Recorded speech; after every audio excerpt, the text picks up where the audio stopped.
হেই বাঙ্কু, তুমি আবার চলে এসেছো এখানে। আরে কি হয়েছে ছাড়। এই বাঙ্কু, কি হয়েছে রে? বাঙ্কু, তুমি তোমার আসল রূপে ফিরে আসো।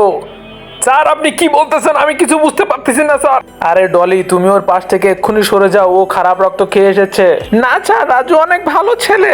আমার কথা বিশ্বাস হচ্ছে না তো? তাহলে তুমি লাইটটা বন্ধ করে দেখো, ওর আসল রূপে ও ফিরে আসবে। তাড়াতাড়ি লাইট বন্ধ করো। না স্যার, এরকম কিছুই না। আচ্ছা বাবু, তুমি দাঁড়াও, আমি ছাড়ের এক্ষুনি কল্পনা দূর করে দিচ্ছি। ডলি, লাইট বন্ধ করো না, আমি এখন তোমাকে সত্যি বলতেছি। তার আগে বন্ধুরা, তোমরা যদি আল্লাহকে ভালোবাসো তাহলে ভিডিওতে একটি লাইক দিয়ে চ্যানেলটি সাবস্ক্রাইব করবেন।